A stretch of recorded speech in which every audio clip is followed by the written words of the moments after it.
is not a mistake this person made, but that it's emblematic of the fact that so many people want to do this for a living, but aren't necessarily either prepared or fully understanding of what it requires. And what it requires is that the moment someone opens a door, you are able to walk through fully prepared, not just to get the job, but to do the job. And so that it means headshots and resumes, but it also means being prepared with your material when you go in,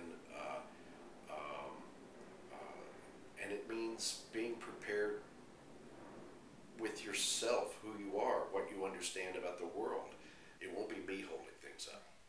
I'm going to be there sitting on set if I have to wait for the stars to show up. That's not to say that's how it is on Supernatural. I'm just talking about shows in general. My task in life is to be an artist.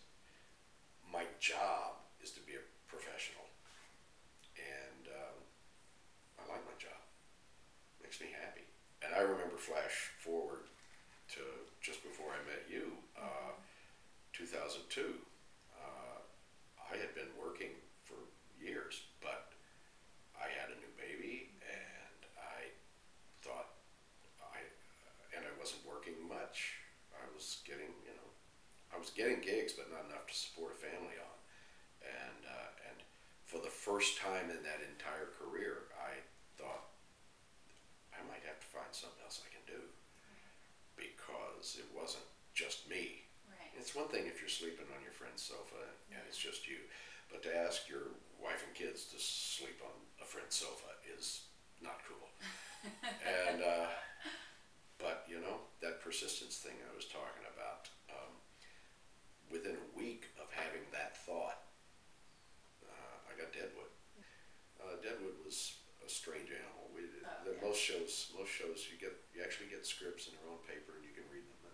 Well, I learned so much from watching you guys. I was an extra for the first 2 seasons, and by 3rd season I had a few lines of my own and had a couple contracts. But I'm telling you, as far as learning, I've learned so much watching all of you in Deadwood and interacting and seeing the professionalism and being ready and being there when that door opened. Because working with someone like David Milch, you never know when the door was going to open for you, and you had to be absolutely ready. One of the real gifts of working on Deadwood was the learning experience. It was, for me, like I said, I've been doing this a long time, but it changed the way I approach acting. We were talking about making excuses. A lot of actors could not cope with the idea that they don't get their pages until an hour or 2 before they have to shoot them. And when they do get them, it's a 1.5-page monologue. If I'm not working, then I need to be in a class, in a workshop, in a play, because then I feel like I'm alive. I feel like I'm doing something. It's that shark analogy that sharks have to keep moving forward or they die. If you're not moving forward, and ultimately we have a certain amount of mastery over our fates, even in a business where lots of times we don't have our hands on the door handle. We can always go work on a scene with somebody, just to keep our chops up, so that you're ready when the door opens. You have a book, Life's That Way. Go get it, Jim Beaver, Life's That Way. And it deals with a really tough time in your life. Your wife had passed away during the shooting of Deadwood, and you and your little girl were left alone. Now, for so many other people, that could have been enough. That could have been enough to pack it up and say, you know what, I'm done with this town, I'm taking my little girl, I'm going to go live on a mountain somewhere. To me, it was just a spur to do more. The title of my book, Life's That Way, that's a direction pointer. It's not a bit of resignation. It's life is that way. You go after it. You go toward it. And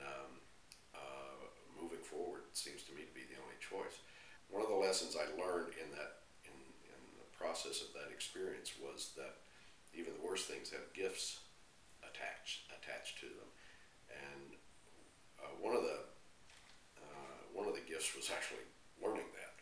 Uh, um, it was pretty much the worst time of my life, and yet professionally it was the best time of my life, because because I had a job. I wasn't. I don't know what I would have done had I had all of that going on in my personal life and I didn't have work. Right. But steady work came at just the time when it turned out I needed it. Especially now that I'm doing this other show, Supernatural, which has Little show called Supernatural. You may have heard of it.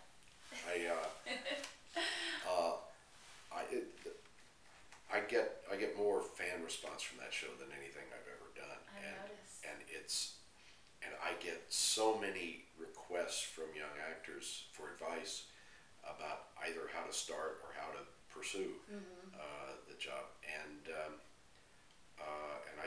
I keep going back to Hamlet. The rightness is all. You have to be ready